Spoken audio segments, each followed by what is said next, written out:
The invitation arrived in a pink envelope, Jenny's signature color since high school. You're invited to celebrate my new home. Come see what hard work and determination can accomplish. I stared at the elegant script, confused. Jenny had been complaining about her financial situation just last month.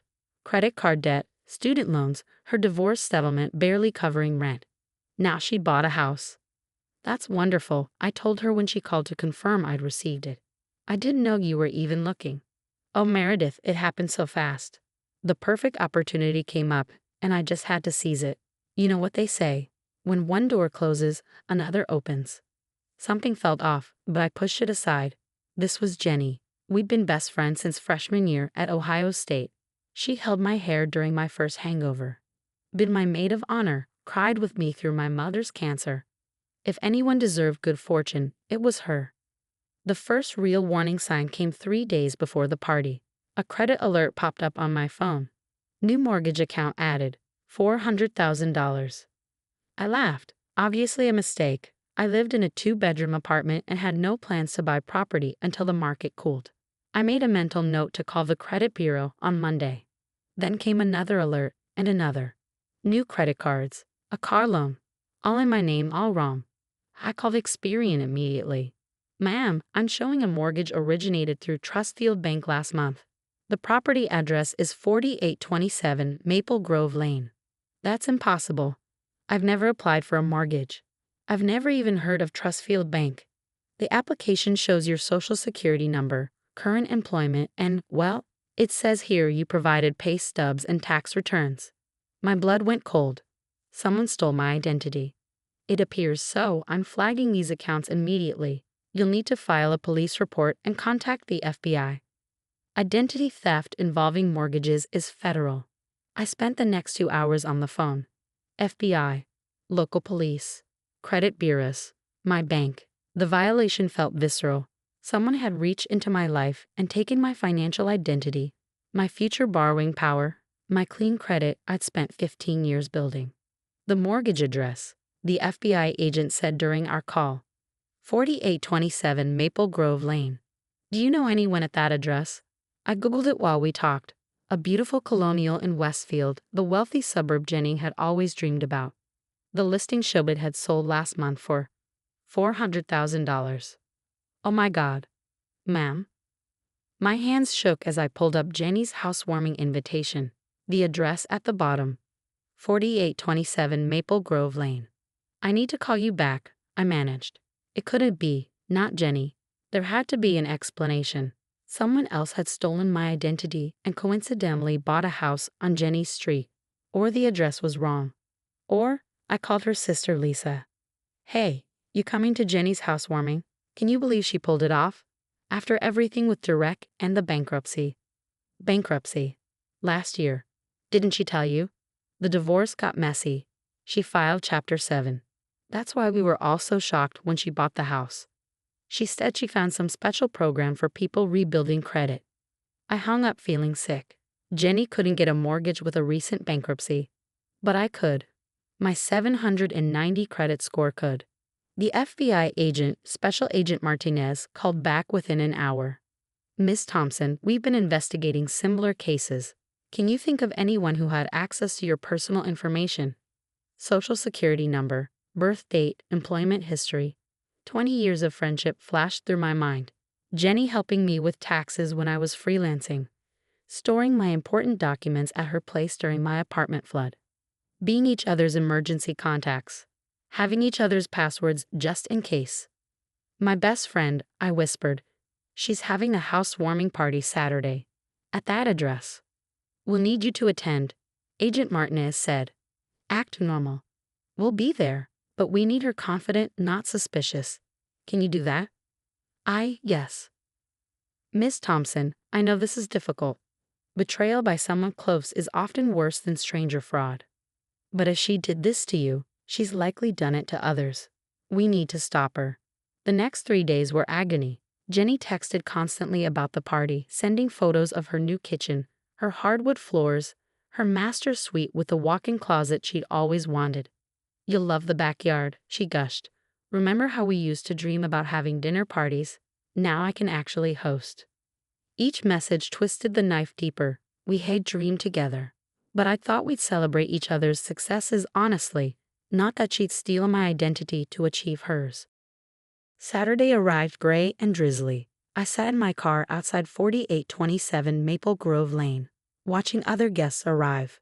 Mutual friends, Jenny's coworkers, her sister, all believing they were celebrating Jenny's hard work and determination. Agent Martinez's voice came through the earpiece they'd given me. "We're in position. Just act natural. Enjoy the party. We'll handle the rest." I walked up the driveway on legs that felt disconnected from my body. Jenny threw open the door before I could knock. "Meredith, you made it." She pulled me into a hug that I forced myself to return. Come in, come in. Let me show you everything." The house was beautiful. Gleaming floors, crown molding, the kitchen island we drooled over in magazines. She decorated in that Pinterest-perfect style she loved, all whites and grays with pops of pink. "Jenny, this is incredible. How did you manage it?" "Oh, you know me," she laughed, that tinkling sound I'd once found charming. "When I set my mind to something, I make it happen." The divorce was actually a blessing. It forced me to take control of my financial future. But I thought, didn't Lisa mention bankruptcy? Her smile flickered. "That was just a setback. I found this amazing mortgage broker who specializes in creative financing. You'd be surprised what's possible when you think outside the box. Creative financing, like stealing your best friend's identity." "Show me the rest," I said, my voice steadier than I felt. We toured the house, Jenny chattering about paint colors and furniture plans. In her office, for my crafting business, I spotted a printer, laminator, and what looked suspiciously like blank document paper. "Is that a notary stamp?" I asked. "Oh, I got certified. You know, for extra income. Amazing what you can do online these days. Forge documents. That's what you can do." The other guests arrived in waves. Wine flowed. Jenny held court in her dream kitchen, telling everyone about manifesting prosperity and refusing to let divorce define her. "The secret," she said, raising her glass, "is believing you deserve good things. The universe provides when you're ready to receive." I excused myself to the bathroom and whispered to Agent Martinez, "How much longer?" 20 minutes. We're waiting for one more confirmation from the bank. You're doing great." When I returned, Jenny was cutting a cake shaped like a house. "For my housewarming," she announced, "and here's to good friends who support our dreams." She looked right at me during that toast. The woman who'd used my social security number like a credit card, who'd forged my signature on a mortgage that would haunt my credit for years, raised her glass to friendship. "Speech," someone called. Jenny giggled. "Well, I just want to say that hard work really does pay off. When Derek left, I thought my life was over. But sometimes you have to create your own opportunities, you know. Take what you deserve." The doorbell rang. Oh, more guests. Jenny hurried to answer it, still holding her champagne. I heard her cheerful welcome turn into confusion. "I'm sorry, who are you looking for?" Agent Martinez's voice was clear and professional. "Jennifer Walsh. I'm Special Agent Martinez with the FBI. We have a warrant for your arrest on charges of identity theft, wire fraud, and mortgage fraud." The champagne glass shattered on the hardwood floor. The party erupted in chaos. Guests screaming, backing away, phones coming out to record. Jenny's sister shouting about a mistake, and Jenny herself face cycling through shock, rage, and finally landing on me. "You," she lunged, but an agent caught her. "This is your fault. You couldn't just be happy for me. You stole my identity," I said quietly. "You bought this house in my name. I was going to pay you back, once I refinanced, once I got on my feet." "That's not how it works, Jenny. We're best friends." She was crying now, mascara running. 20 years. I held your hair when you were sick. I planned your birthday parties. I loved you. You loved what I could provide. Clean credit, a stable job, a social security number you could exploit. Agent Martinez read her rights while she sobbed. They found everything in her office, the forged documents, the fake pay stubs, the copied tax returns. She'd been planning this for months, maybe longer. "Check her computer," I told them. "See if there are others." There were 5 other identities stolen, though I was the only one she'd successfully used for the mortgage. Yet. As they led her away, she looked back one more time. "I just wanted what you had," she said. "It wasn't fair. You got everything so easily. I worked for 15 years to build my credit. You tried to steal it in 15 minutes. Same difference, she spat. It's all just numbers on a screen. The agents took me to the station for a full statement. The house would be seized. The mortgage would be contested. My credit would take years to fully repair, despite being the victim. Why the housewarming? I asked Agent Martinez. Why invite me? She had to know I'd eventually find out.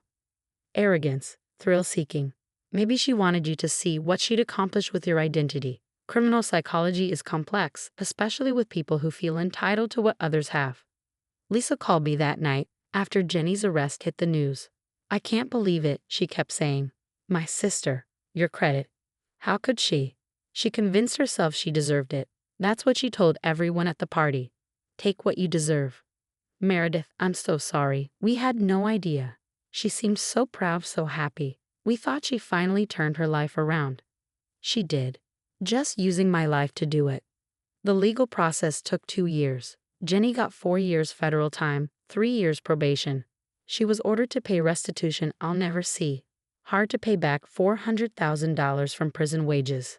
I spent those years rebuilding. Credit monitoring services, fraud alerts, explaining to every lender why my credit report showed a foreclosed mortgage I never took. The emotional toll was worse than the financial, 20 years of memories tainted by betrayal. Jenny wrote me once from prison. Not an apology, an explanation. You always have everything. Stable family. Good job. Perfect credit. I just wanted to feel that security, even briefly. The house was beautiful, wasn't it? For 3 weeks, I felt like I was living your life. It was worth it. I didn't respond. What do you say to someone who thinks destroying your financial future was worth 3 weeks in a stolen house? But I kept the letter. A reminder that sometimes the people who claim to love you most are the ones calculating how to use you. That friendship and fraud can wear the same smile.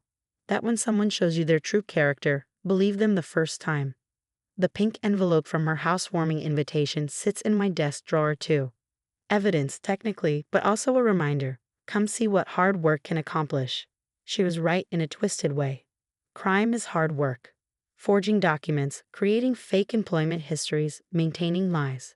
She worked hard to steal my life. I work harder now to protect it.